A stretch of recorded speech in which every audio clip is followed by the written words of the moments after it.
ఈ బైబిల్లో మనకి చాలామంది భక్తులు కనబడుతుంటారు, భక్తిహీనులు కనబడతారు. ఈ బైబిల్లో దేవుని కొరకు నమ్మకంగా బ్రతికిన వారు ఉన్నారు, నమ్మక ద్రోహం చేసిన వ్యక్తులు ఉన్నారు. ఇదే బైబిల్లో దేవుని కొరకు ప్రాణాలు ఇచ్చిన వారు ఉన్నారు, దేవుని పేరు చెప్పి మోసం చేసిన వారు ఉన్నారు. ఇదే బైబిల్లో దేవుని తరపున యుద్ధం చేసిన వారు ఉన్నారు, దేవుని మీదే యుద్ధానికి దిగిన వారు ఉన్నారు. అయితే మనం ప్రతి వారం దేవుని కొరకు నిలబడిన వారి కొరకు మాట్లాడుకోవడం అలవాటు. దేవుని తరపున పోరాటం చేసిన వారి కొరకు గొప్పగా మాట్లాడుకోవడం అలవాటు. కానీ ఈరోజు దేవుని మీద తిరగబడి ఈ లోకాన్ని తన గ్రిప్లో పెట్టుకున్న ఒక అధికారి కొరకు మనం మాట్లాడదాం. ఎవరు అధికారి?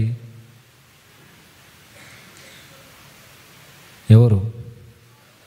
ప్రధానమంత్రి కాదు, బైబిల్లో ఉన్నాడు అధికారి, సామాన్యుడు కాదు. నిజంగా ఆయన కొరకు అంత స్పష్టమైన, ఆ అధికారి కొరకు అంత స్పష్టముగా మనకు లేకపోయినా ఉన్న దానిని బట్టి మనం అర్థం చేసుకోవచ్చు, ఆ అధికారి ఇప్పటికీ ప్రపంచాన్ని ఏలుతున్నాడు. Very good. వాడే ఈ లోకాధికారి దయ్యంగాడు. వాడి కోసం ఎందుకనంటే వాడి కోసమే అవసరం ఈరోజు. ఎందుకనంటే దేవుడు దేవుడు దేవుడు అని విని విని మనకు అలవాటు అయిపోయింది. అదర్ సైడ్ దయ్యం కూడా మనకు తెలియాలి. దయ్యం అనగానే మనకు గుర్తొచ్చేది ఏంటి? తెల్లచీర, అదే తెల్లచీర, మల్లెపూలు. ఇంకా దయ్యం అనగానే ఎండిన చెట్టు, ఏవేవో పెద్ద పెద్ద శబ్దాలు, అర్ధరాత్రి పక్షుల ధ్వని. దయ్యం అనగానే శ్మశానం, అదొక భయంకరమైన ఆకారం. పైగా ఆ భయంకరమైన ఆకారాలన్నీ స్త్రీలవే. మనుషులకు పట్టే దయ్యాలు కూడా స్త్రీలవే. మరి పురుషులకి ఎందుకు అంత పగుండదో నాకు తెలియదు. మనం అనుకుంటాం దయ్యం అనగానే వారు బ్రతుకున్నప్పుడు ఏదో ఒక వంటకాన్ని తినాలనుకుని దాన్ని తినలేక అర్ధాంతరంగా చచ్చిపోయి ఆ తిండి కొరకు మరలా దయ్యం అయిపోయి వస్తారట. చికెన్ కొరకు, మటన్ కొరకు, చేపల కొరకు, కొంతమంది అయితే కళ్ళు కోసం, బ్రాందీ కోసం కూడా వస్తారట. అది కూడా ఆడోళ్ళే. పురుషులు ఎక్కడైనా దయ్యాలు అయినట్టు విన్నారా? నేనైతే వినలేదు. దయ్యం పట్టిందండి, దయ్యం పట్టింది అంటారు. ఏ దయ్యం పట్టుద్ది? చివరికి ఎవరైనా లవర్ సూరేసుకుని చచ్చిపోయారు అనుకోండి, ఆ లవర్గా చనిపోయిన ఆ అమ్మాయి కూడా దయ్యం అయ్యే పడుతుంది, అమ్మాయే పట్టుద్ది. మరి ఎందుకు అబ్బాయిలు దయ్యం గారో అది మీకే తెలియాలి. అయితే మన ఆలోచనలు కాదు కానీ మన మానవ మేధస్సును దాటి ఈ గ్రంథం మాట్లాడుతుంది. ఈ గ్రంథంలో ఎక్కడ దయ్యం అనగానే మనం అనుకున్న ఊహలకి పెద్దపీట వేయలేదు. దయ్యాలు ఉన్నాయా లేదా తర్వాత సంగతి, పోనీ ముందు అది మాట్లాడుకుందామా? దయ్యాలు ఉన్నాయా లేదా? ఉన్నాయా? కరెక్ట్గా చెప్పాలి నాకు. దయ్యాలు ఉన్నాయా లేదా? ఉన్నాయా? ఎక్కడున్నాయి? పోనీ లేవా? ఉన్నాయి దయ్యాలు, కానీ మనం అనుకున్న రీతిలో లేవవి.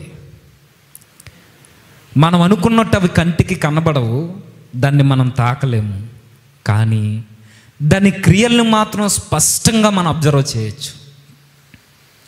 దయ్యాలు ఉన్నాయి, మనం అనుకున్నట్టు తెల్ల చీర కట్టుకుని రాదు, అది ఎర్ర చీర కూడా కట్టుకోదు. మనం అనుకున్నట్టు ఎండిన చెట్టు మీద కూర్చోదు, అది మనం అనుకున్నట్టు నోటిలోంచి నిప్పులు వదులుతుంది. మనం అనుకున్నట్టు కళ్ళు కోసం, పొంగడాల కోసం రాదది. వస్తున్నాయి ఈరోజు అలాంటివి, కానీ అది దయ్యం కాదు, మనం అనుకున్న దయ్యం కాదు. మరి దయ్యాలు ఉన్నాయా అంటే ఉన్నాయి. ఏ దయ్యాలు అవి? ఆ దయ్యాలు ఏవో కాదు. దయ్యాలు అనగానే అగోచరమైన, పతనమైన దుష్ట ఆత్మరూపులే దయ్యాలు. అర్థం కాలేదా?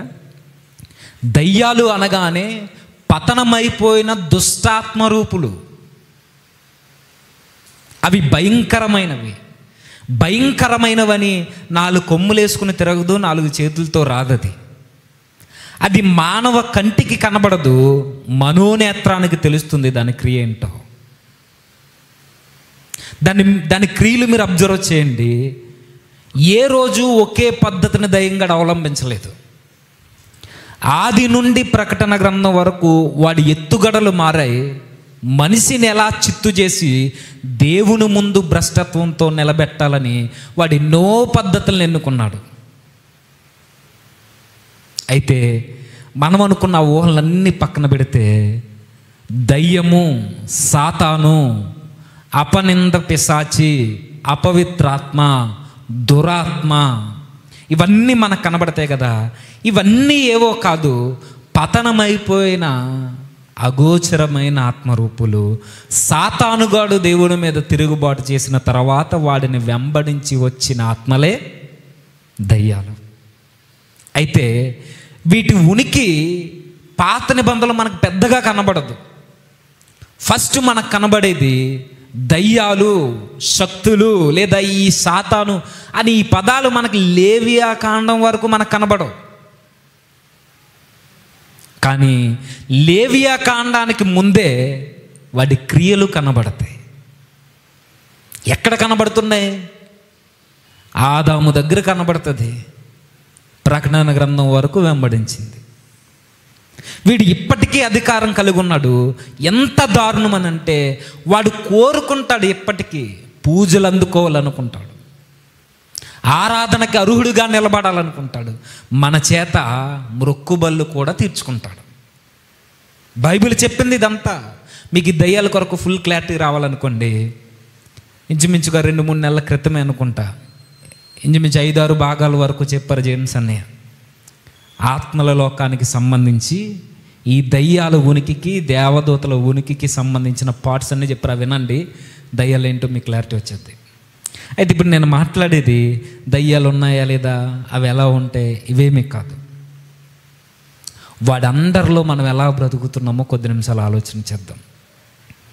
వాడి చేతికి మన జుట్టు ఎలా అందించామో మనకు అర్థమైతే ఆ జుట్టు లేదా వాడి చేతి నుండి మనం ఎలా విడిపింపబడాలో మనకు అర్థమవుద్ది. చాలా ఇంపార్టెంట్, జాగ్రత్తగా విందాం. దయ్యంగడి పద్ధతులు ఎలా ఉంటాయనంటే, వాడుకున్న గోల్ ఒకటే. ఏంట గోల్ చెప్పండి? మనిషిని పడగొట్టి దేవుని ముందు భ్రష్టుడిగా చూపించడమే. మనిషిని పాప ఊబిలో దింపి దేవుని ముందు దోషిగా నిలబెట్టడమే వాడి ప్రధానమైన ధ్యేయం. దాని కొరకు వాడు ఫుల్ టైం మినిస్ట్రీ చేస్తాడు. వాడు మీకు ముందు గతించిన తరగతుల్లో చెప్పాను. ఫుల్ టైం మినిస్ట్రీ మనం ఏం చేస్తాం? 365 రోజులు ఖాళీ లేకుండా మీటింగ్స్ తిరుగుతాం.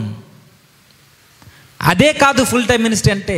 మనకన్నా రెస్ట్ లేకుండా పరిచర్య చేస్తున్నాడు. పరిచర్య అనొద్దు, రెస్ట్ లేకుండా కష్టపడుతున్నాడు మనిషిని పాపంలో పడేయడానికి, పాపంలోనే చంపడానికి. ఆ ఊబిలో పడేసి ఊబిలోనే చంపి ఆ ఊబి నుండి నరకానికి తీసుకువెళ్ళడానికి వాడు నిత్యము పని చేస్తాడు. ఫుల్ టైం మినిస్ట్రీ, ఖాళీ లేదు వాడికి. ఎక్కడో మానవుడు నిర్మింపబడినది మొదలుకొని అక్కడ స్టార్ట్ చేశాడు. ఈ యుగాంతం వచ్చేంత వరకు, ప్రభు వచ్చేంత వరకు వారి పని మాత్రం ఆగదు. పడగొట్టడం వాడి పని. నిలబడిన వాడు కాళ్ళకు అడ్డంగా పడి పాపం అనే ఊబిలోనికి లాగడం వాడి పని. అయితే ఈ పాపంలో పడేసి దేవుని దృష్టిలో దోషిగా నిలబెట్టడమే వీడి ప్రధానమైన ధ్యేయం. లక్ష్యం ఒకటే, కానీ ఆ ఊబిలోనికి లాగడానికి మాత్రం పద్ధతులు వేరే. మనిషిని అన్ని విధాల వీడు కృంగదీస్తాడు. దయ్యంగాడి ప్రేరణ ఎలా ఉంటుందంటే, కేవలం బయటుండి మన కనబడకుండా మన మీద దాడి చేయడమే కాదు, అవసరమైతే మన దేహంలోనికి వచ్చి కూడా మన శరీరాన్ని లొంగదీస్తాడు వాడు. బైబిల్లో ఉన్నాయి అలాంటి సందర్భాలు. బయట నుండి ప్రేరేపించడమే కాదు, చుట్టూ ఉన్న వనరుల నుండి మనం దేనికైతే లొంగిపోతున్నామో ఆ పరిస్థితుల నుండే వాడు ప్రేరేపించడు. అది మాత్రమే కాదు, వాడి క్రియ మన దేహాల్లోనికి కూడా వాడొచ్చి చొరవ తీసుకుని మన శరీరాల్ని ఆవహించి వాడు పతనం వైపు లాగుతుంటాడు మనల్ని. వాడి పద్ధతులు ఎలా ఉంటాయనంటే మీరు అబ్జర్వ్ చేయండి. హవ్వ ఆదాము దగ్గరికి వారి దేహాల్లోనికి ప్రవేశించకుండానే వారిని ప్రేరేపించి పాపంలో దింపాడు. కయీనుని ప్రేరేపించి హత్య చేయించాడు, నరహత్య. బిలాముని ధనం విషయంలో పడగొట్టి దేవుని ముందు దోషిని చేశాడు. ఆకాను కావచ్చు, మిగిలిన కోరాహు కావచ్చు, మిగిలిన వారు కావచ్చు. పాత నిబంధనలు మనకు కనబడుతుంటుంది. మనుషుల్ని మానసికంగా ఒత్తిడికి గురి చేసి, భ్రమపరిచి, భయభ్రాంతులకు గురి చేసి దేవునికి దూరం చేసింది. క్రొత్త నిబంధనకు వచ్చేసరికి ట్రెండ్ మారింది. మరలా క్రొత్త నిబంధనలో కేవలం ప్రేరేపణే కాదు, మనుషుల శరీరాల్ని వాడికి ఆసరాగా నివాసంగా చేసుకుని మనుషుల్ని రోగాలకి గురి చేసింది. అర్థమవుతుందా?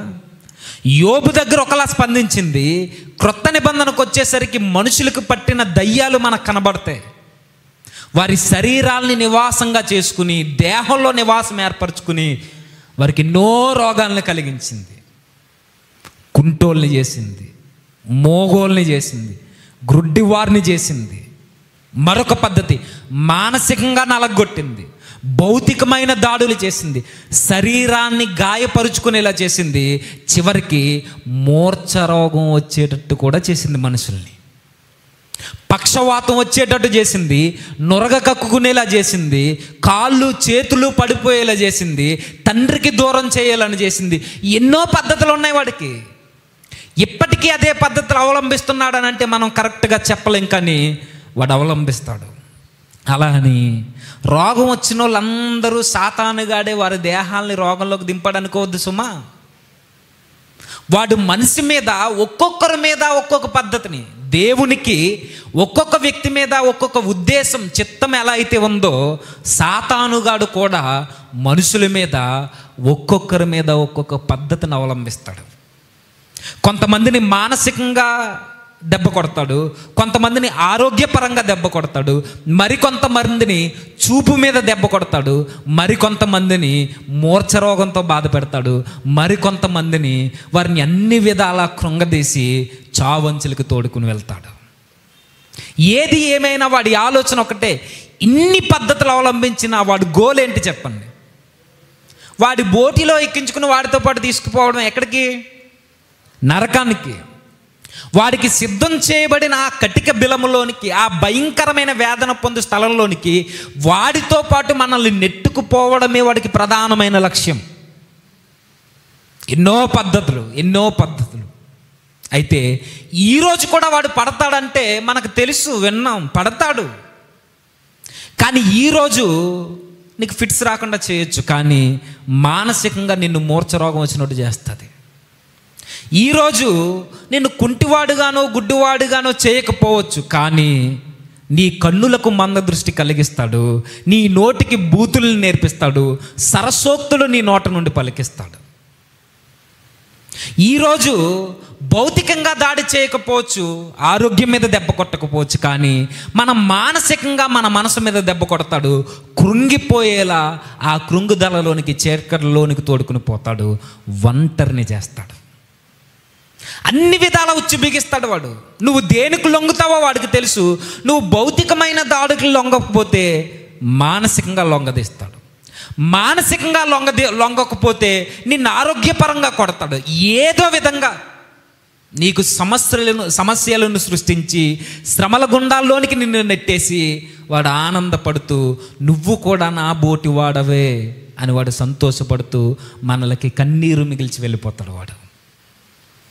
అయితే బైబిల్లో కూడా ఇలా సందర్భం ఒకటి జరిగింది. ఒకే సందర్భంలో మానసికంగా కొట్టాడు, అదే సందర్భంలో ఆరోగ్యం మీద కొట్టాడు, అదే సందర్భంలో మూర్ఛ రోగాన్ని ఇచ్చాడు, అదే సందర్భంలో కుంటొన్ని మోగోన్ని చేసేసింది, అదే సందర్భంలో సూసైడ్ చేసుకునే విధంగా ప్రేరేపించింది. ఎవడు? దయ్యంగాడు. వాడు అలానే ప్రేరేపిస్తాడు. వాడికి తెలుసు ఎవరికి ఏ రైలేయాలో, ఎవరిని ఏ విధంగా ఉచ్చేసి లాగాలో. గేడ వేసుకుని తిరుగుతాడట వాడు, వల పట్టుకొని. ఉంది కదా బైబిల్లో. వాడు గేల వేసి మన ముక్కుకేసి లాగుతాడు వాడు. అలాంటి భయంకరుడు ఒకరోజు ఒక ఫ్యామిలీని డిస్టర్బ్ చేస్తున్నాడు. ఒకసారి చూడండి, మార్కు సువార్త జరుగుతున్న సందర్భం. మార్కు సువార్త 9వ అధ్యాయం. మార్కు సువార్త 9వ అధ్యాయం అందరూ చూద్దాం. మార్కు సువార్త 9వ అధ్యాయం 14వ వచనం నుంచి. వారు శిష్యుల యొద్దకు వచ్చి వారి చుట్టూ జనసమూహములు కూడి ఉండుటయు శాస్త్రులు వారితో తర్కించుటయు చూచిరి. వెంటనే జనసమూహం అంతయు ఆయనను చూచి ఆయన యొద్దకు పరిగెత్తుకుని వచ్చి ఆయనకు వందనము చేసిరి. అప్పుడు ఆయన, మీరు దేని గూర్చి వారితో తర్కించుచున్నారని వారిని అడుగగా ఆగుదాం. జరుగుతున్న సందర్భం ఏంటి? యేసుక్రీస్తు వారు ఒకానొక రోజు తన శిష్యులను తోడుకొని కొండ మీదకి వెళ్ళారు. వెళ్ళిన తర్వాత ఆయన యొక్క నిజస్వరూపం ఏంటో వారికి కనపరుస్తున్నాడు. రూపాంతరం చెందాడు. అయిపోయింది. శిష్యులందరూ చూశారు. కిందకు వస్తూ చెప్పాడు, నేనే క్రీస్తుని ఎవరికి చెప్పొద్దు, టైం వస్తుంది అప్పుడు చెప్దాంలే అన్నట్టు మాట్లాడారు. అయితే యేసుక్రీస్తు వారి కన్నా శిష్యులు ముందుగా వచ్చారు. రాగానే వారిని గుమ్మిగూడేశారట జనసమూహం. ఆ జనసమూహంలో శాస్త్రులు ఉన్నారు. ఆ శాస్త్రులు వారి దగ్గరకు వచ్చి తర్కిస్తున్నారట. ఏ విషయం కొరకు తర్కిస్తున్నారో తర్వాత విషయం నేను అనుకుంటాను. బహుశా ఈ అబ్బాయిని పలుమార్లు శిష్యుల దగ్గరికి తీసుకొచ్చారు. ఎవరు? దయ్యం పట్టిన వ్యక్తిని వారి తండ్రి తీసుకొస్తే వీరు వదలగొట్టలేకపోయారు. దీని కొరకు తర్కిస్తున్నారో లేదా యేసుక్రీస్తు వారు చేస్తున్న అద్భుతాలను గూర్చి తర్కిస్తున్నారో తెలియదు. తర్కిస్తున్నారు. ఇలాంటి టైంలో వెంటనే యేసుక్రీస్తు వారు ఆ ప్రాంతానికి రావడం. ఎప్పుడైతే ఆయన వచ్చారో జనసమూహం అంతా ఆయన వైపు తిరిగి చూసి ఆయన దగ్గరకు పరుగులు పెట్టింది. ఆయన దగ్గరకు పరుగులు పెట్టగానే యేసుక్రీస్తు వారు అడుగుతున్నారు, ఏమైంది? దేని కొరకు మీరు తర్కించుకుంటున్నారు? సంగతి ఏంటని అడిగారు. మరలా మిమ్మల్ని అడుగుతున్నాను, అక్కడ ఏం జరుగుతుందో యేసుక్రీస్తు వారికి తెలుసా తెలీదా? తెలిసి ఎందుకు అడుగుతున్నారు? ఆయన చాలా స్పష్టంగా అడిగారు. అక్కడ వెంటనే జనసమూహం ఎంతో ఆయన చూసినప్పుడు అప్పుడు ఆయన, మీరు దేని గూర్చి వారితో తర్కించుచున్నారని వారిని అడగా. ఎందుకు అడుగుతున్నాడు ఆయన? తెలిసి కూడా ప్రభు అడుగుతాడా? అడుగుతాడు. ఆయన తెలిసే అడుగుతాడు. మీకు తెలిసే దేవుడు నిజంగా అడుగుతాడని అంటే పాత నిబంధన చదవండి. తండ్రి అయిన దేవుడు ఎలా అడిగాడో అదే సుగుణాల సంపన్నుడు ప్రభు కూడా అడుగుతాడు. ఆదామును అడిగాడు, ఎక్కడ దాకున్నాడో తెలిసే. కయ్యను అడిగాడు, ఆయన ఏం చేశాడో తెలిసే. బిలామును అడిగాడు. దేవుడు అడుగుతాడు తెలిసి కూడా. ఎందుకు అడుగుతాడనంటే, ఒకటి, వారు నిజాన్ని ఒప్పుకోవాలి, లేదా వారు ఒప్పుదలలోనికి ప్రోత్సహించడానికి ప్రభు అడుగుతాడు. ఎక్కడ అడుగుతున్నది? ప్రోత్సహించడానికి అడుగుతున్నాడు. అక్కడ ఏం జరుగుతుందో, ప్రాబ్లం ఏంటో ప్రభుకు తెలుసు. అక్కడ ఎవరున్నారో తెలుసు. ఎందుకంటే ఆయన హృదయాంతరంగాలను ఎరిగిన ప్రభువు. ఆల్రెడీ ఇంతకుముందు మనం పక్షవాతం రోగి గురించి మాట్లాడుకున్నప్పుడు కూడా వారు సనుక్కుంటారు. వారి హృదయ ఆలోచనలు ప్రభు ఎరిగి, మీరు ఎందుకు ఇలా ఆలోచన చేస్తున్నారంటారు. నిజమే, దేవునికి హృదయ ఆలోచనలు తెలుసు, ప్రభువుకు తెలుసు. అడుగుతున్నాడు తెలిసే. అడిగితే అప్పుడు ఆయన, మీరు దేని గూర్చి వారితో తర్కించుచున్నారని వారిని అడగగా, జనసమూహములో ఒకడు, బోధకుడా, మోగదయ్యము పట్టిన నా కుమారుని నీ యొద్దకు తీసుకుని వచ్చి తిని, అది ఎక్కడ వానిని పట్టునో అక్కడ వానిని పడద్రోయును. అప్పుడు వాడు నురుగు కార్చుకొని పండ్లు కొరుక్కొని మూర్చిల్లును. దాన్ని వెళ్ళగొట్టడాన్ని నీ శిష్యులను అడుగుతున్నాయి, కానీ అది వారి చేత కాలేదని వారితో చెప్పాను. ఏం జరుగుతుంది బాగా అబ్జర్వ్ చేయండి. మనకు తెలిసిన సందర్భమే. ఆ తర్కం జరుగుతున్నప్పుడు జనసమూహం అంతా ప్రభు దగ్గరకు వస్తే ప్రభు అడిగితే ఒకరొచ్చి అడుగుతున్నారు, ఒకరొచ్చి ప్రభువుకి చెప్తున్నాడట. ఆయన నోటంట అది రావడానికే ప్రభు అడుగుతున్నాడు. వారి బాధ ఏదైతే ఉందో ఆ బాధను పంచుకోవడానికి దేవుడు ప్రోత్సహిస్తున్నాడు. నా దగ్గరకు వచ్చి చెప్పండి అని. వెంటనే ఆయనకు అర్థమైంది. ఒకడొచ్చి మాట్లాడుతున్నాడట. ఆయన ఎవరో కాదు, మోగదయ్యం పట్టిన కుమారుని యొక్క తండ్రి. మీకు ఇది అర్థం కావాలంటే మత్తయి సువార్త ఇంటికి వెళ్ళిన తర్వాత చదవండి. ఆ అడుగుతున్న ప్రభువుకి చెప్పుకుంటున్న వ్యక్తి ఎవరో కాదు, దుఃఖంతో నిండిపోయిన హృదయంలో బాధ పెట్టుకొని దుఃఖాక్రాంతుడై గొంతు మోగబోయినట్టు మాట్లాడుతూ కుమారుని యొక్క దీన స్థితిని ప్రభువు దగ్గర చెప్పుకుంటున్న ఒక దీన స్థితిలో ఉన్న ఒక తండ్రి. ఎలా ఉన్నాడట తన కుమారుడు? మూర్ఛ రోగం, దానినే చాంద్ర రోగం అని కూడా అంటారు, దానినే ఫిట్స్ అని కూడా అంటారు, దానినే ఇది మరీ ఎక్కువైతే ఏమవుద్దంటే పక్షవాతంలోనూ కూడా దింపేస్తుంది. ఇలాంటి భయంకరమైన రోగంతో బాధపడుతున్నాడు. ఎప్పుడైతే ఆ దురాత్మ, మోగాత్మ, ఆ దయ్యం వాడిని ఆవహించిందో, ఆవహించగానే వాడు అప్పటి వరకు ఉన్న విధానం ఒకటి, దయ్యంగా ఆవహించగానే వాడు మారిపోతున్నాడట. ఎప్పుడైతే వానిలోనికి వచ్చిందో గింజుకుంటున్నాడు, పళ్ళు పట కొరుకుతున్నాడు, భయంకరంగా మారిపోతున్నాడు, నోటంట నురుగు కక్కుకుంటున్నాడు, మూతి వంకరపోతుంది, కాళ్ళు చేతులు లాగేస్తున్నాయి, ఫిట్స్ వచ్చి కింద పడిపోయి విలవిల్లాడిపోతున్నాడు. ఇంతే కాదు, ఆ దయ్యం వాడిని ఆవహించగానే సూసైడ్ చేసుకోవడానికి వాడిని ప్రేరేపిస్తుందట. కిందకి చదవండి. అప్పుడు ఆయన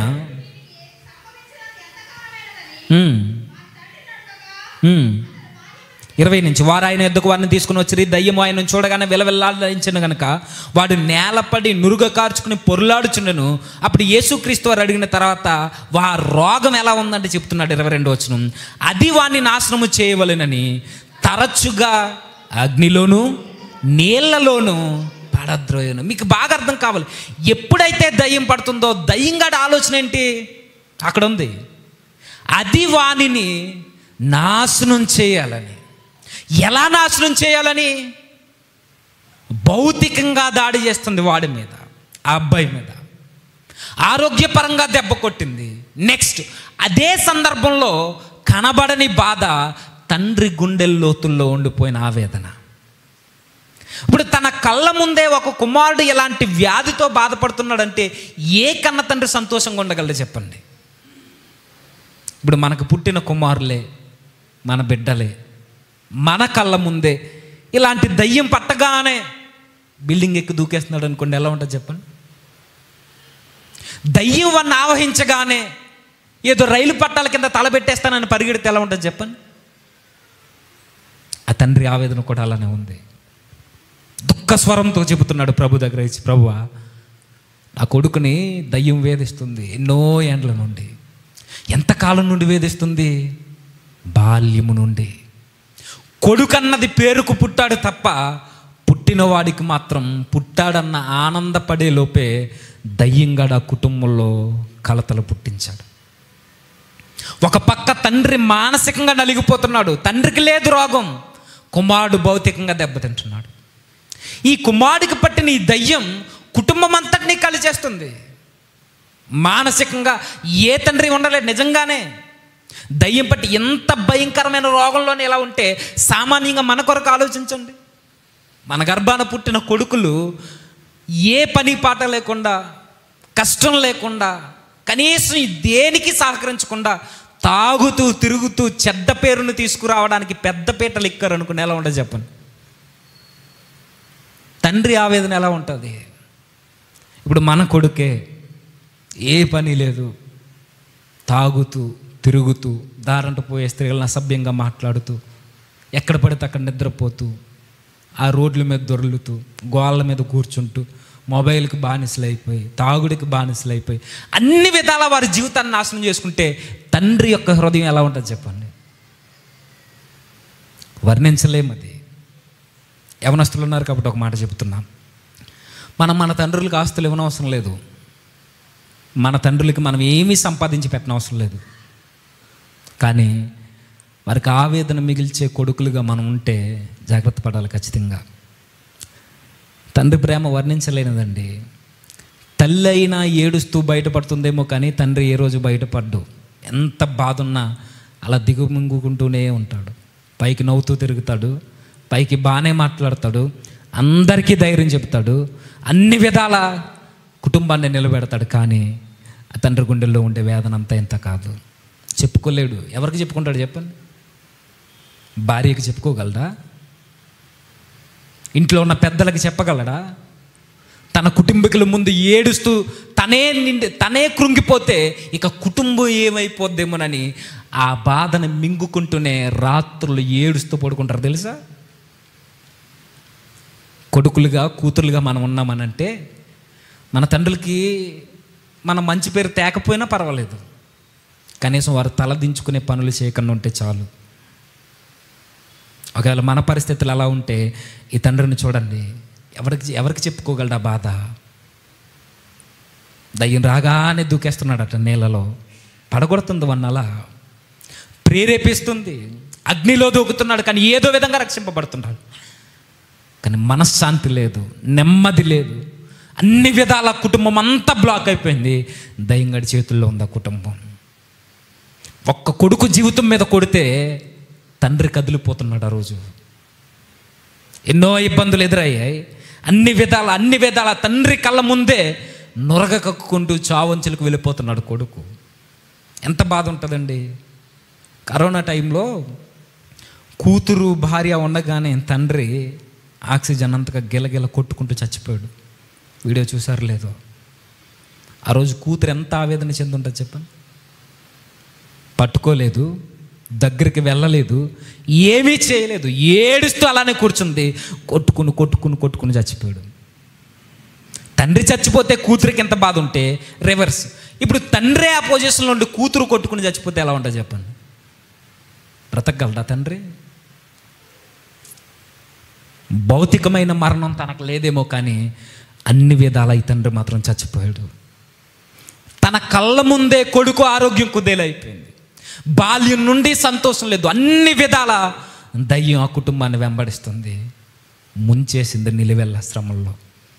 ఇంత భయంకరమైన బాధతో బాధపడుతున్న ఈ వ్యక్తిని ఆ రోజు యేసుక్రీస్తు వారి శిష్యుల దగ్గరికి తీసుకొచ్చారట. నిజమే, ఆ రోజు దయ్యంగడు ఆ అబ్బాయిని ఆరోగ్య పరిస్థితుల మీద కొట్టాడు. ఈరోజు ఈ కొడుకుల్ని మానసికంగా కొడుతున్నాడు. ఆ రోజు ఆ కొడుకుని ఆరోగ్యపరంగా అనగా భౌతికంగా దాడి చేసింది. ఈరోజు అదే దయ్యంగాడు, మారలేదేమి, కానీ పద్ధతి మారింది. తండ్రులకు ఆవేదన మిగిల్చే కొడుకులుగా మిగులుస్తుంది ఈరోజు దయ్యం. ఆ రోజు తండ్రిని బాధ పెట్టడానికి భౌతికంగా దాడి చేసింది. ఈరోజు కుటుంబాన్ని నడి రోడ్డుకి ఏడ్చడానికి కొడుకుల జీవితాన్ని మానసికంగా కృంగదీస్తుంది. మానసికంగా అనగానే మీరు ఏదో అనుకోకండి, ఆత్మీయంగా దెబ్బ కొడుతుంది. ఈరోజు ఆత్మీయంగా కృంగుదలలోనికి నెట్టేస్తుంది. వాడికి తెలుసు ఈ అబ్బాయి పడాలంటే కింద వీడికి ఫిట్స్ రావాలి. ఈరోజు మనం ఆత్మీయంగా కింద పడాలి అని అంటే మొబైల్ ఉంటే చాలు.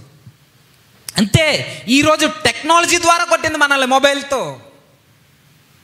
ఈ మొబైల్ని బట్టి ఎన్ని జీవితాలు ఈరోజు నాశనం అయిపోవట్లేదు చెప్పండి. కేవలం మొబైల్ని బట్టి. తల్లిదండ్రులకి ఆవేదన తర్వాత సంగతి, తల్లిదండ్రుల్ని ఈరోజు కడ తీర్చే కొడుకులు అయిపోయారు ఈరోజు కేవలం మొబైల్ని బట్టి. చంపడానికి కూడా వెనకాడట్లేదు. గేమ్స్ పిచ్చి పడిపోయి ఆ రోజు తల్లిదండ్రులను చంపేలేదు చిన్నపిల్లలు. అప్పుడప్పుడు ఏం జరుగుతుందో చూడాలి. కేవలం మొబైల్స్లో గేమ్ వద్దన్నదని తన తల్లిని చంపేశాడు. ఈరోజు ఫోన్ ఇవ్వక ఈరోజు మేడ మీద దూకేసిన కుర్రోడు ఉన్నాడు. ఫోన్ ఇవ్వక. దయ్యంగాడు పనని మర్చిపోవద్దు. అది మనమే అలవాటు చేస్తామండి పిల్లలకి. మనమే ఆ రైమ్స్ అని అవని ఇవని ఎన్ని న్యూస్లు అండి. మొబైల్ కోసం ఈరోజు చచ్చిపోయిన వాళ్ళు వందల వేల మంది ఉన్నారు. కొనివ్వలేదని ఒకరు, కొనిచ్చిన తర్వాత ఏదో లేదని మరికొందరు, అది లేదని ఇది లేదని అన్ని విధాలా దాడి చేస్తున్నాడు. ఎవడికి వేయాల్సిన గేలం వాడికి వేస్తుంది ఈరోజు. ఎవరిని ఎలా కొట్టాలో కొడుతుంది. అన్ని విధాల అందరినీ దెబ్బ కొడుతుంది, ఊబిలో ముంచుతుంది మనకు తెలియకుండానే. మొబైల్ ఒకడికి గేలం వేసింది, మోహాన్ని మరొకడికి గేలం వేసింది, దొంగతనాన్ని ధనాన్ని మరొకడికి గేలం వేసింది, ఫేమ్ని పబ్లిసిటీని మరొకడికి గేలం వేసింది, రాజకీయ పదవులని మరొకడికి గేలం వేసింది. అన్ని విధాల ఎవరికి వెయ్యాల్సిన ఆ వయసుకు తగ్గట్టు వారికి గేలాలు వేస్తుంది. ప్రేమని కొంతమందికి గేలం వేసింది, మరి కొంతమందికి నేను మాట్లాడలేని మాటలు. అన్ని విధాల ఎవరికి వేయాల్సిన గేలం వాడికేసి పడగొడుతుంది, చావు అంచులకు నెట్టేస్తుంది. చావు అనగానే మరణం, పాతాళం.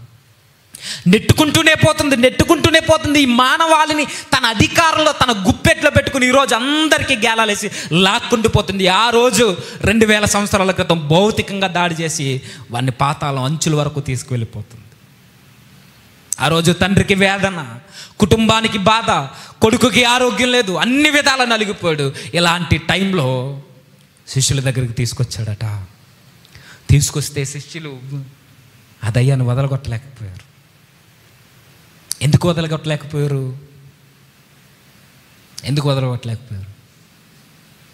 కారణం ఒకే ఒక్కటి, అపనమ్మకం. శిష్యులు మరి అంతకు ముందు దయ్యాలను వదలగొట్టారు కదా, వదలగొట్టారు. ఇప్పుడేమైంది? అపనమ్మకం, అవిశ్వాసం. ఒక మాట చెప్తున్నాను, దేవుడు మన జీవితాల్లో కార్యాలు చేయకుండా ఆపేసేది ఒకే ఒక్కటి. ఏంటది? అపనమ్మకం. మన కుటుంబాల్లో దేవుని యొక్క సర్వాతీత శక్తి ప్రవహింపకుండా అడ్డుకట్ట వేసేది అవిశ్వాసమే. దేవుడు మన కుటుంబాల్లో కార్యాలు చేయాలనుకుంటాడు, ఆయన శక్తిని ప్రవాహంలో కురిపించాలనుకుంటాడు, ప్రవహింపజేయాలనుకుంటాడు. కానీ మన అపనమ్మకాన్ని బట్టి అడ్డుకట్ట వేస్తాం. సేమ్ శిష్యుల అపనమ్మకం ఆ దయ్యాన్ని వదలగొట్టలేకపోయింది. కిందకి చదువుదాం ఒకసారి. 18వ వచనం, 9వ అధ్యాయం 18వ వచనం.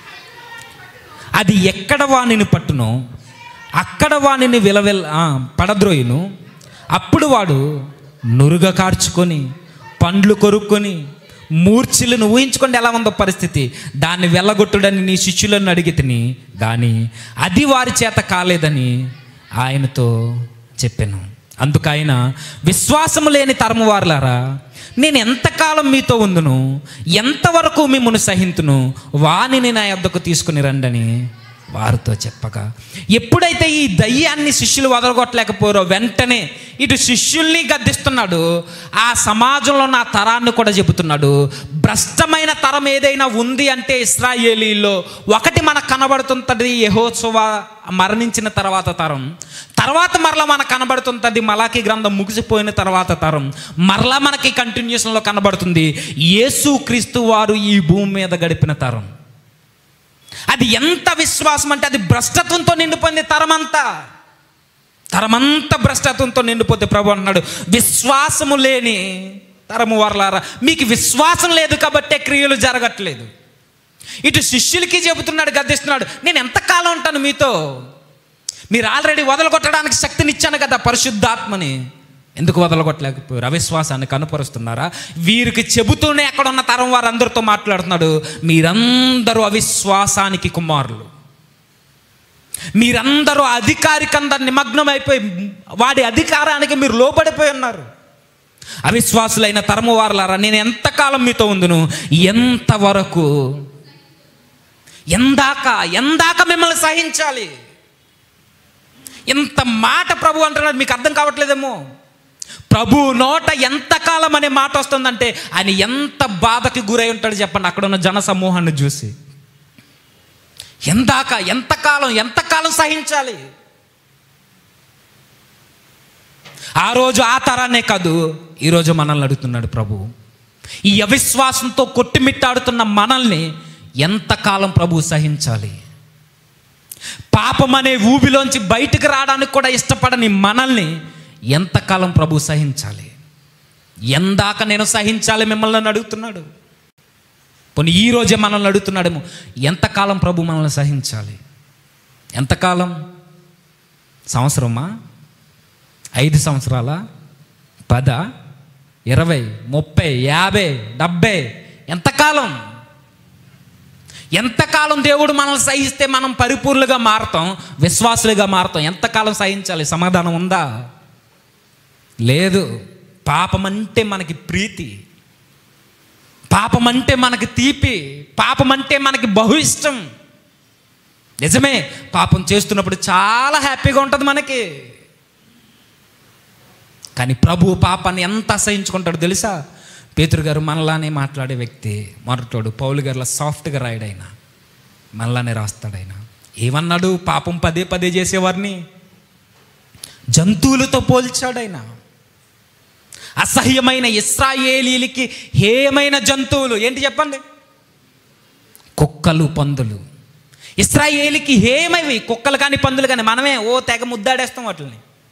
పందులు కూడా పెంచుకుంటున్నారండి తెచ్చుకొని, బుజ్జిగా ఉన్నాయట. కానీ ఇశ్రాయేలీలకి అవి ఎంత హేయమంటే కనీసం వాటిని తిన్నవాడిని కూడా దగ్గర రానివ్వరు. వాటిని ప్రేమించేవారిని, పెంచుకునేవారిని కూడా సన్నిధికి రానివ్వరు. అంత హేయం. అలాంటి జంతువులతో పోల్చాడు పేతురు గారు. పాపం అంటే మక్కువ అవుతుందా మీకు? పాపం అంటే ఎలాంటిదో చెప్పనా? ఆ కుక్క, ఆ 4 కళ్ళ జంతువు, ఆ మోగజీవి ఎలా అయితే పేకల దాకా తిని కక్కి మరలా దాన్ని తింటదో, మరలా అనుభవపూర్వకంగా తెలుసుకున్న మనం కూడా ఆ ఊబిలో దిగుతున్నామంటే మనం కూడా దానితో సమానమాట. మీకు గుర్తుండిపోలేక ఇప్పుడు చెప్పే ఎగ్జాంపుల్ మరలా చెప్తా. పాపం అనగానే మనకి చాలా ఇష్టంగా ఉంది కదా, దాని మీద అసహ్యం రావాలనంటే ఇలా ట్రై చేయండి. ఎప్పుడైనా మొత్తం మీకు నచ్చిన ఫుడ్ అంతా వండుకోండి. చికెన్, మటన్, ఫిష్, ఫ్రాన్స్ అన్నీ తెచ్చుకొని వండుకోండి. పైన సాంబార్ కూడా వేసుకోండి, పెరుగు అన్నీ కలుపుకుని తినండి. ఎక్కడ దాకా తినండి. ఏలేడు చూసుకోండి, అవసరమైతే తగులుతుందో లేదో. అక్కడ దాకా వచ్చిన తర్వాత అరాయించుకోండి. ఒక గంట అరాయించుకున్న తర్వాత కొంచెం మిక్స్ అయిపోద్ది మొత్తం అంతా. చేపలు కూడా తినండి, బాగుంటుంది. అంతా తిన్న తర్వాత ఒక గంట తర్వాత కావాలని ఏలెట్టుకుని కక్కేయండి. కొంచెం అసహ్యం వచ్చినా పర్వాలేదు. పేతురు గారు అదే ఎగ్జాంపుల్ చెప్పారు. పాపం అంటే మనకు అసహ్యం రావాలి, దాన్ని కక్కేసి ఒక వారం రోజుల తర్వాత దాన్ని తీసుకుని తిను. లేదంటే కక్కిన వెంటనే తర్వాత రోజు ఒక బాక్స్లో ఎత్తుకొని ఫ్రిడ్జ్లో పెట్టుకో, లేదా కిచెన్లో పెట్టు. బాక్స్ మూతాయి. అన్నీ కలిపి తిన్నావు కదా, జిగురుగా వస్తుంది. ఎత్తు, పర్వాలేదు. అసహ్యంగా ఉందా? పాపం అంటే ఇష్టం, దాన్ని ఎత్తు, బాక్స్లోకి ఎత్తిన తర్వాత మనం పాపం చేసి ప్రార్థన చేసేస్తాం కదా, అయిపోయింది ప్రభు అనుకుంటాం కదా. అయిపోయింది అనుకో, మరలా నీకు ఆ పాపం జోలికి వెళ్ళాలనిపిస్తుంది అనుకో, ఈ బాక్స్ని తెచ్చుకో. ముందుకి తెచ్చుకొని దీంట్లో స్పూన్ పెట్టుకుని ఒక స్పూన్ తిన్న తర్వాత అప్పుడు వెళ్ళు. లేదు నీకు వారం రోజుల తర్వాత అనిపిస్తే వారం రోజుల తర్వాత తిను. నెల తర్వాత చేయాలనిపిస్తుంది అనుకో, నెల రోజుల తర్వాత తిను. ఇంకా పైన బూజు కూడా ఇంగ్రీడియంట్స్ యాడ్ అవుతాయి, తప్పేముంది? ఇంకా లేదు సంవత్సరం ఉంటానంట, సంవత్సరం తర్వాత ఈ బాక్స్ను ఫ్రెష్గా ఉంటుంది. ఇక అన్నీ అందులో పురుగులు కూడా పుడతాయి దాని అంతటా అవే. అప్పుడు ఇంకా టేస్ట్ మారుద్ది. తింటామా? ఇలా ఉన్నాయేంటి పదాలు అనుకుంటున్నారు కదా. పాపం అంటే ఇష్టమైనప్పుడు దేవుడు పాపని అన్నాడు, కక్కిన వాంతికే నువ్వు తిరుగుతున్నావని మర్చిపోకు. విషయం ఏంటంటే కుక్క తిరగడం పెద్ద విషయం కాదు, పంది దొరలం కూడా పెద్ద విషయం కాదు. కుక్క స్వభావం అది, పంది స్వభావం అది. మనం మనుషులం. దేవుడు మనల్ని గొర్రెలతో పోల్చాడు తప్ప ఈ హేయమైన జంతువులతో పోల్చలేదు. గొర్రెలు ఏ రోజైనా కక్కినవి తినడం చూసారా? అంటే మనం ఏమైన జంతువులు లాంటి స్వభావం గలవరమా? అవి తింటే తప్పులేదు, దాని స్వభావమే అది. అలానే మనం పాపం చేయమని చెప్పట్లేదు, కానీ పాపంలోనే పొర్లాడుతూ ఉండడు మనిషి. నిజంగా మారితే పాపం చేస్తాం, సత్యాన్ని ఎరిగిన తర్వాత కూడా పడతాం, కానీ అదే పాపంలో పొరలం, మరలా పొర్లుతూ తిరగం అక్కడే పందిలాగా. మనం మనుషులం, మనం దేవుని స్వరూపంలో రూపింపబడిన వారం. ఇలాంటి మనం అందులో పొరలితే ప్రభు అంటాడు, ఎంతకాలం మనం సహించాలి ప్రభు? సరి అయిన విశ్వాసం లేక భ్రష్టత్వంతో నిండిపోయి అనుభవపూర్వకంగా మారిన తర్వాత కూడా, సత్యాన్ని గ్రహించిన తర్వాత కూడా పొర్లాడుతున్నామనంటే ఎందాక ప్రభు సహించాలి? ఆ రోజు ప్రభువే వారి దగ్గరుండి ఎన్నో అద్భుతాలు చేసినా వారికి విశ్వాసం రాలేదట. ఇంకా అపనమ్మకంతోనే ఉన్నాడు. దేవుడు వారి జీవితాల్లో కార్యం చేయడం మానేశాడు. ముందు అధ్యాయాలు మీరు చదవండి. ఆయన నజరేత్ అనే గ్రామానికి వచ్చిన తర్వాత మాకు సూచక్రియ కనపరిచంటే ప్రభు అన్నాడు, నేను చేయనన్నాడు. ఆయన కొంతమందినే స్వస్థపరిచాడు, కొంతమంది ముందే సూచక్రియలు చేశాడు, మరి కొంతమంది వచ్చి అడిగిన తర్వాత నేను చేయనన్నాడు. చేయలేక కాదు, వారి అపనమ్మకమే, వారి అవిశ్వాసమే యేసుక్రీస్తు వారిని అద్భుతాలు చేయకుండా కట్టడి వేసింది. సేమ్ మన జీవితాల్లో కూడా దేవుని యొక్క శక్తిని ఆపివేసేది మన విశ్వాసం. అయితే ముగిస్తానిక ఒకసారి కిందకు చదువుదాం. 18వ అధ్యాయం, క్షమించండి 9వ అధ్యాయం 19వ వచనం. అందుకు ఆయన, విశ్వాసం లేని తరము వారలారా, నేను ఎంతకాలం మీతో నుందును, ఎంతవరకు మిమ్మల్ని సహింతును, వారిని నా యొద్దకు తీసుకుని రండి అని వానితో చెప్పగా, వారు ఆయన యొద్దకు వారిని తీసుకుని వచ్చిరి. దయ్యము ఆయనను చూడగానే వారిని వెలవెల్లాడించను గనుక వాడు నేలను పడి నురుగు కార్చుకొని చుప్పొరులాడుచుండెను. జరుగుతుంది సందర్భం. నేను ఎంతకాలం సహించాలి, అబ్బాయి నా దగ్గర తీసుకురండి అంటే తండ్రి తీసుకొచ్చాడు, బాధపడుతూ ఏడుస్తూ. తీసుకొచ్చిన ఆయన దగ్గరకు వచ్చిన తర్వాత ప్రభు అన్నాడు, ఎంతకాలం నుంచి ఉందంటే, బాల్యం నుంచి ఉంది ప్రభువా, శిష్యుల దగ్గరికి తీసుకొచ్చాను, వదలగొట్టలేదు అంటూ ఆయన ఒక భయంకరమైన మాటలు మాట్లాడండి. ఈరోజు మనందరికీ బుద్ధి రావాల మాట. ఏమంటున్నాడు ఆయన? 22వ వచనం. అది వాణ్ణి నాశనం చేయవలనని తరచుగా అగ్నిలోనూ నీళ్ళలోనూ పడద్రోయును, ఏమైనను నీ వలనైతే మా మీద కనికరపడి మాకు సహాయం చేయి. ఎంత మాట అండి అది! చదువుకుంటూ పోతున్నాం, మనకు అర్థం కావట్లేదు. ఆల్రెడీ దుఃఖంతో నిండిపోయిన ఈ తండ్రి శిష్యుల దగ్గరికి పలుమార్లు తీసుకొచ్చాడు. శిష్యులు బాగు చేయలేకపోయారు. శిష్యులు ఎప్పుడైతే చేయలేకపోయారో, వారు చేయలేకపోయిన ఆ స్థితిని చూసి ఎవరిని అనుమానిస్తున్నాడు? యేసుక్రీస్తు వారిని ఏమన్నాడు? శిష్యులు చేయలేకపోయారయ్యా, నీ వల్ల ఏమన్నా వద్దా? దేవుని వలన కానిదేముంది? అప్పటి వరకు ఎన్నో అద్భుతాలు చేశాడు ప్రభు, వీళ్ళందరికీ తెలుసు. ఎన్నో సూచక్రియలు చేశాడు, ఎన్నో మహత్కార్యాలు చేశాడు. చచ్చిన వారిని సైతం లేపాడైనా, కుష్ఠరోగుల్ని బాగు చేశాడు, పక్షవాతంతో బాధపడుతున్న ముసలాయన్ని లేపాడు. ఎన్నో అద్భుతాలు చేసిన ఆయన్ని పట్టుకుని అంటున్నాడు, శిష్యుల వల్ల కాలేదు, నీ వల్ల వద్ద ప్రభువా, అయితే ఏమన్నా చేయి. చూడండి, శిష్యుల యొక్క అవిశ్వాసం యేసుక్రీస్తు వారి యొక్క శక్తినే శంకించే విధంగా మారింది.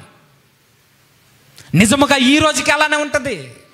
మన బ్రతుకు విధానాన్ని బట్టే మన ప్రభు ఏంటో లెక్క కడుతుంది సమాజం. ఆ రోజు శిష్యుల అవిశ్వాసాన్ని బట్టి యేసుక్రీస్తు వారి మీద అవిశ్వాసాన్ని కనపడుతుంది. నీ వల్ల వద్దా ప్రభు అని అడుగుతున్నాడంటే దేవునికి అసాధ్యమైనదేముంది? ఆ మాట ఎందుకు వస్తుందనంటే శిష్యుల అవిశ్వాసమే దానికి కారణం. ఈరోజు మనం ప్రభువుని అనడానికి మనం ఎందుకు ఎదుటి వరకు అవకాశం ఇస్తున్నామంటే, ప్రభువులో లోపం ఉండి కాదు, ప్రభువుని నమ్ముకున్నామని పేర్లు పెట్టుకుని తిరుగుతున్న మన జీవితాల్లో లోపాలుండి, మన బ్రతుకుని బట్టి ఈరోజు ప్రభువుని అనడానికి ఈరోజు మనం అవకాశం ఇస్తున్నాం. ప్రభువులో ఏ లోపాన్ని చూపించగలరండి?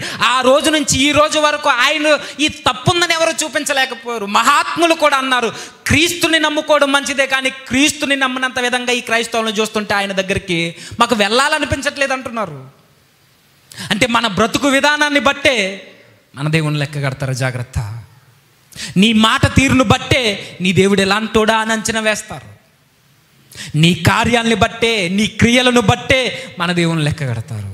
ఒక భక్తుడు అన్నాడు కదా, మనం వింటుంటాం నేనోట, ఈ లోకమట బైబిల్ చదవదు నిజంగానే. ఈ అక్షరానుసారముగా ఉన్న ఈ ఆత్మరూపమైన ఈ గ్రంథాన్ని చదవరు, కానీ వారు చదివే పుస్తకం ఒకటి ఉంది, అదే క్రైస్తవుని జీవితం.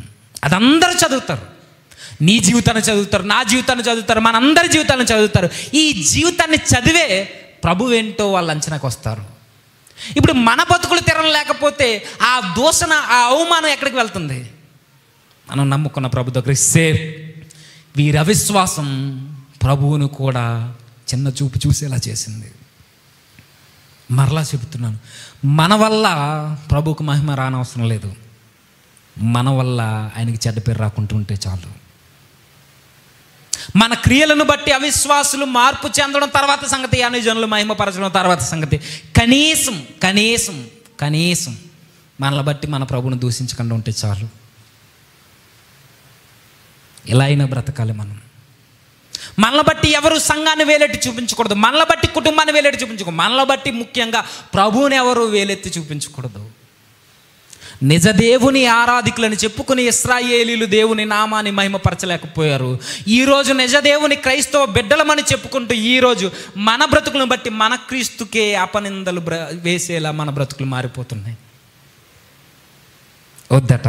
ఆ రోజు అవిశ్వాసులుగా వారి స్థితి కనబడేసరికి ప్రభువుని వారి చిన్న చూపు చూసడానికి అవకాశం ఇచ్చారు.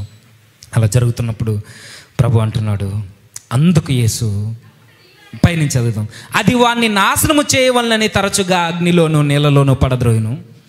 ఏమైనాను నీ వలనైతే మా మీద కనికరపడి మాకు సహాయం చేయమను.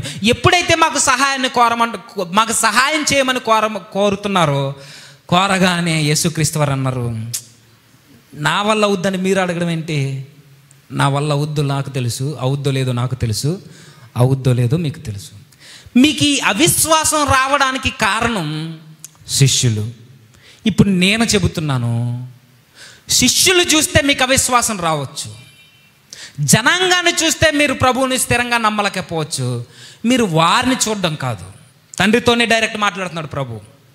నా వల్ల వద్దా అని నువ్వు సంకోచించకు, నా వల్ల వద్దా అని నువ్వేదో అపనమ్మకంగా మాట్లాడకు. నా వల్ల అవడం తర్వాత సంగతి. నువ్వు నమ్ముతున్నావా?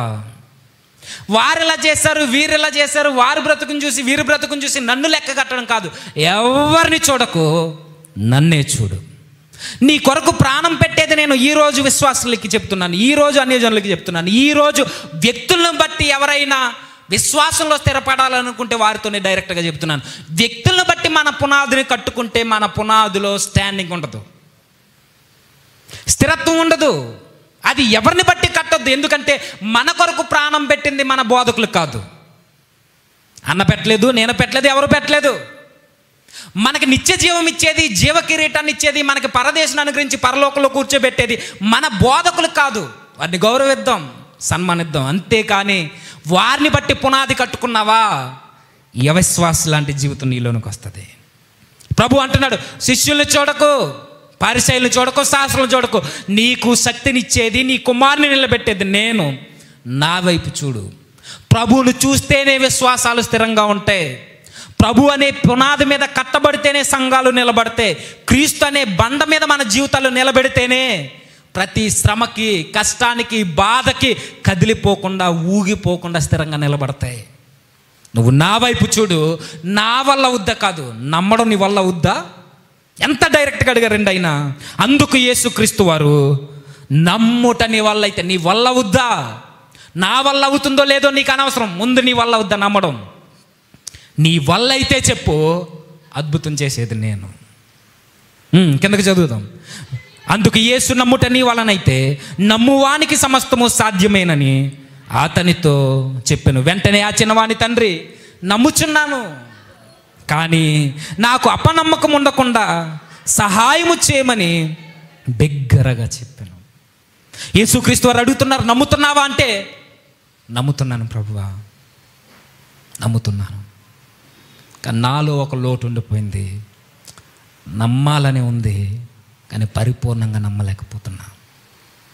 ముగించే ముందు, అక్కడున్న ఆ అబ్బాయి యొక్క తండ్రి, యేసుక్రీస్తు వారితో మాట్లాడుతున్న వ్యక్తి ఎలా అయితే ఒప్పుకున్నాడో మన జీవితాల్లో కూడా ప్రభు ముందు పెడితే సాతానికి ఇచ్చిన ఆ జుట్టు వాడి చేతిలో నుండి మనం విడిపించుకోగలం.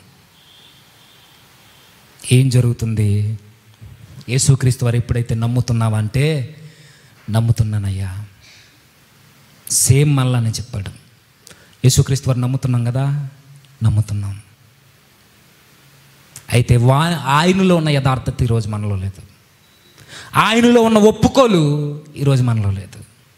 ఆయనలో ఉన్న పశ్చాత్తాపం ఈరోజు మనలో లేదు. ఎంత యథార్థంగా ఒప్పుకున్నాడనంటే, ప్రభువా నేను నమ్ముచున్నాను, నాలో ఎక్కడో తెలియని అపనమ్మకం ఉంది. ఆయనకే కాదండి, మనందరికీ ఉంటుంది. అది నమ్మాలనుకుంటాం, కానీ పూర్తిగా ఆధారపడలేము. మానవ దేహాల్లో ఉన్నాం కదా, ఆధారపడలేము. సాతాను బంధకాల్లో ఉన్నాం కదా, ఆధారపడలేము. ఆల్రెడీ వాడి ఉచ్చులో బిగిసిపోయి ఉన్నాం కదా, నోటి మాటతో నమ్ముతాం, హృదయపూర్వకంగా మాత్రం మనం విశ్వసించలేము. కానీ మనం చేయాల్సింది ఏంటంటే, ఆ అవిశ్వాసాన్ని కూడా ఎప్పుడైతే ప్రభు ముందు నా లోపం ఇది ప్రభు అని నువ్వు పెడతావో, ఆ లోపాన్ని తీసివేసేది కూడా ప్రభువే.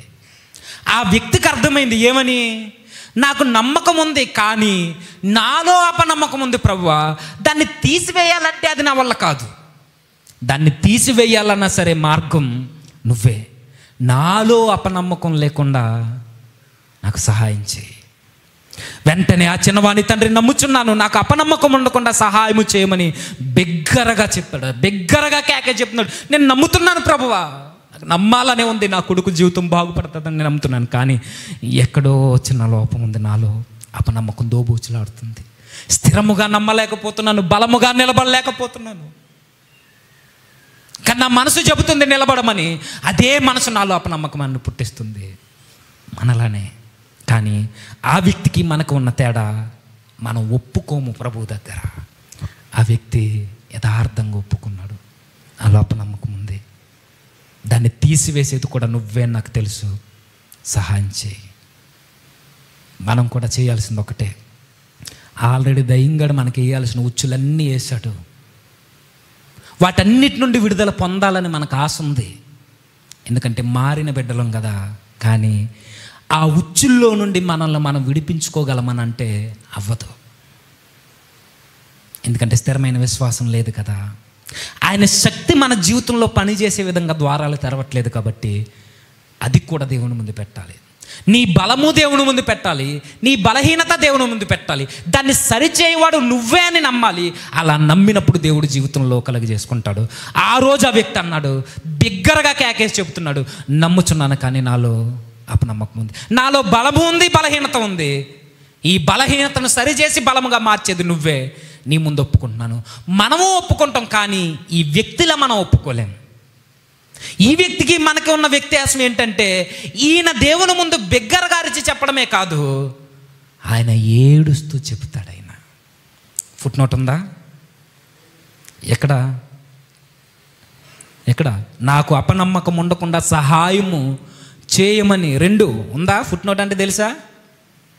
ఫుట్బోర్డ్ కాదు, ఫుట్ నోట్. ఎక్కడుంది? ఏమనుందో చదవండి కొంచెం. కన్నీళ్ళు విడిచి ఎలా ఎడుతున్నాడట ప్రభు దగ్గర? దుఃఖంతో నిండిపోయిన ఆ మనసులోంచి స్వరాన్ని బిగ్గరగా అరుస్తూ, ప్రభువా నాలో అపనమ్మకం ఉంది, నా బిడ్డ బాగుపడాలి, నాకు నమ్మకం కూడా ఉంది కానీ పరిపూర్ణంగా లేదు. ఏడుస్తూ ప్రభు దగ్గరకు వచ్చాడట. ఈ వ్యక్తి ఏదైతే చేశాడో అదే పద్ధతిలో మనం కొనసాగితే మనకి పట్టిన ఈ దరిద్రపు దయ్యం కూడా మనల్ని వదిలి వెళ్ళిపోద్ది. ఆయన ప్రార్థనలో, ఆయన విన్నపంలో, ఆయన విజ్ఞాపనలో ఎన్ని మనకు కనబడని ఎన్ని లక్షణాలు ఉన్నాయి చెబుతాను చూడండి. 1, యథార్థంగా ఒప్పుకుంటున్నాడు తనలో ఉన్న బలహీనత. 2, ఆ ఒప్పుకోలు ప్రభు ముందు కన్నీటితో కూడినదై ఉంది. నెక్స్ట్, ఆ ఒప్పుకోలు పశ్చాత్తాపంతో కూడినదై ఉంది.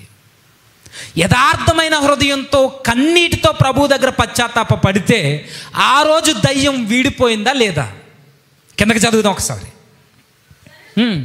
జనులు గుంపుగూడి తన దగ్గరకు పరిగెత్తుకుని వచ్చిన యేసు చూచి, మోగవైన చెవిటి దయ్యమా, వానిని వదిలిపొమ్ము, ఇక వానిలో ప్రవేశింపవద్దని నీకు ఆజ్ఞాపించుచున్నానని చెప్పి ఆ అపవిత్రాత్మను గద్దించెను. అప్పుడు అది కేక వేసి వానిని ఎంతో విలవిల్లాడించి వదిలిపోయాను. అంతటా వాడు చచ్చిన వాని వలె ఉండెను గనుక అనేకులు వాడు చనిపోయినని. అయితే యేసు వాని చెయ్యి పట్టి వాని లేవనెత్తగా వాడు నిలవబడెను. ఆయన ఇంటిలోనికి వెళ్ళిన తర్వాత ఆయన శిష్యులు, ఆయన ఇంకా తన సందర్భం మీరు చదవండి, అక్కడ మాట్లాడుతున్నాడు చూడండి. ఎప్పుడైతే యేసుక్రీస్తు వారి ముందు ఆయన ఒప్పుకున్నాడో, యథార్థంగా తన హృదయాన్ని, తన బలహీనతను ప్రభు ముందు పెట్టి ఆయన ముందు కన్నీటితో మోకాళ్ళేసాడో సాష్టాంగపడ్డాడో తెలియదు, దుఃఖంతో నిండిపోయిన ఆ హృదయంలోంచి వస్తుంది, నా కుమారుని బాగు చేయి, నన్ను కూడా మానసికంగా నన్ను నిలబెట్టు. యథార్థంగా ఒప్పుకున్నాడు, పశ్చాత్తాపడ్డాడు, కన్నీళ్లతో ఏడుస్తూ చెబుతున్నాడు. చెప్పగానే ప్రభువు ఆ అపవిత్రాత్మని గద్దించాడట. అపవిత్రాత్మ అంటే మలిన పిశాచి. అపవిత్రత అంటే ఏంటి? మలినమైనది, మలిన పిశాచి. నిజమే, మనుషుల బ్రతుకులను మలినం చేసే పిశాచది, ఆలోచనలు మలినం చేసే పిశాచది అపవిత్రాత్మ, దురాత్మ. మనుషుల ఆలోచనల్ని మానసికంగా, భౌతికంగా అన్ని విధాల మలినం చేసి దేవుని ముందు దోషిగా నిలబెట్టే పిశాచది. ఇలాంటి దయ్యాలు వదలగొట్టడానికి ఆ రోజు ప్రభు ముందు నిలబడి పశ్చాత్తాపడుతున్నాడు. ఈరోజు మనకి దయ్యం మొదట్లోనే చెప్పాను, భౌతికంగా పట్టలేదు, కానీ ఆత్మీయంగా మానసికంగా అందరినీ కృంగదీస్తుంది మన గేలాల్ని మనకేసి, మన బలహీనతలనే గేలాలు. మరి ఇవి పోవాలంటే మనం ఏం చేయాలి? నవ్వితే జీవితాలు బాగుపడతాయి ఏదో నాకు తెలియదు, కానీ యాకోబు గారు అన్నారు, ఏడిస్తే బ్రతుకులు బాగుంటాయి అన్నాడు ఆయన. దుఃఖపడితే జీవితాలు బాగుంటాయి అన్నాడు, వ్యాకుల పడితే జీవితాలు బాగుంటాయి అన్నాడు. యాకోబు పత్రిక మొదటి అధ్యాయం, క్షమించండి 4వ అధ్యాయమనా, 4వ అధ్యాయం 6వ వచనం 7వ వచనం. కాబట్టి దేవునికి లోబడి ఉండుడి, అపవాదిని ఎదురించుడి, అప్పుడు వాడు మీ యొద్ద నుండి పారిపోవును. దేవుని యొద్దకు రండి, అప్పుడు ఆయన మీ యొద్దకు వచ్చును. పాపులారా, మీ చేతులను శుభ్రము చేసుకొనుడి. ద్విమనస్కులారా, మీ హృదయములను పరిశుద్ధపరచుకొనుడి. వ్యాకుల పడి హృదయాలు మారాలన్నా, జీవితంలో దయ్యపు సంఖ్యలు వీడిపోవాలన్నా, నీ బలహీనతలు పోవాలన్నా, యథార్థమైన హృదయముతో, పశ్చాత్తాప హృదయంతో, కన్నీటితో ప్రభు దగ్గరకు వచ్చి వ్యాకులు పడాలి, దుఃఖపడాలి, ఏడవాలి. మీ నవ్వు దుఃఖమునకు, మీ ఆనందము చింతకు మార్చుకో. నిజమే, నవ్వుతే జీవితాలు బాగోవు. జోకులు వేసుకుని, సెటైర్లు వేసుకుని, ఏవేవో రీల్స్ చూస్తూ నవ్వుకుంటూ కూర్చుంటే జీవితాలు బాగోవు. ప్రభు సన్నిధిలో మోకాళ్ళ మీద పడి ఏడిస్తే జీవితాలు కట్టబడతాయి, కన్నీరు కారిస్తే జీవితాలు కట్టబడతాయి. ఆ రోజు ఆ మోగవాడి జీవితం, ఆ రోజు ఆ నురుగ కక్కుకుంటున్న ఆ యవనస్తుడి జీవితం బాగుపడింది. ఆ రోజు ఆ పక్షవాతంతో బాధపడుతున్న వాడి జీవితం బాధపడింది. ఏడిస్తే దావీదు జీవితం కట్టబడింది. ఏడిస్తే ఇర్మియా ప్రార్థనకి జవాబులు విడుదల వచ్చాయి. ఏడిస్తే కుటుంబాలు మారతాయి. ఆ రోజు ఆ తండ్రి ఏడిస్తే కుమారుడు బాగుపడ్డాడు, కుటుంబం బాగుపడింది. ఈరోజు మనం ఏడిస్తే మన బ్రతుకులు కూడా బాగుపడతాయి. పశ్చాత్తాపడాలి, యథార్థంగా ఒప్పుకోవాలి, ప్రభు ముందు కన్నీరు విడవాలి. ఇవన్నీ మనం ఎప్పుడైతే ప్రభు ముందు చేస్తామో దేవుడు మన బలహీనతల్లో నుండి మనల్ని విడిపిస్తాడు. మనం ఏడ్చేదైనా, నవ్వేదైనా, మన అతిశయమైనా, ఏదైనా అది ప్రభు దగ్గర ఉండాలి. మనకి ఆ బాధ శిష్యుల దగ్గర చెప్పుకుంటే తీరదు, నీ బలహీనత ఎవరికో చెప్పుకుంటే తీరదు. ఆ దయ్యం ఎవరి దగ్గరికి వెళ్ళినా వదలకపోవచ్చు. ఏ పాస్టర్ గారికి చెప్పుకోవద్దు, ఎవ్వరికి చెప్పుకోవద్దు. యేసుక్రీస్తు వారి దగ్గరికి వెళ్ళు, ప్రార్థన చేయి, ఒంటరిగా ఆయనతో గడుపు. ఒంటరితనం నువ్వు గడిపితే అది ప్రార్థనలో ఉండాలి, లేదంటే ఒంటరితనం వద్దు. నువ్వు ఒంటరిగా ఉంటే బైబిల్ చదవాలి, లేకపోతే వద్దు. వచ్చే వారం విందాం ఆ విషయాలు. ఒంటరిగా ఉంటే ఏం జరుగుద్దో, ఒకవేళ అలానే వదిలేస్తే అపవిత్రాత్మ మనల్ని ఏం చేస్తుందో. కానీ ఈరోజు మాత్రం మనం ప్రభు దగ్గర పశ్చాత్తాపడడం నేర్చుకోవాలి, దుఃఖపడాలి, ఏడవాలి. నా కుటుంబాన్ని మార్చు, నా జీవితాన్ని మార్చు. ఈరోజు సాతాను మనల్ని ఎలా దాడి చేస్తున్నాడో మనకు తెలుసు. వాడి పద్ధతులు మారాయి, కానీ మనిషిని పడగొట్టాలని వాడి ఆలోచన మారలేదు. వాడి అధికారం కింద ఉన్న మనం మన జీవితాన్ని ప్రభు ముందు పశ్చాత్తాపడితే అప్పుడు మనం వాడిని చితకు త్రొక్కుతాం. అంటే బ్రతుకులు మనకు కావాలంటే ఏడవాలి, కన్నీరు కార్చాలి, దావీదులో పశ్చాత్తాపడాలి. ఇవి ఉంటే ఆ రోజు మోగవాడే లేచాడు దయ్యం పట్టినడు.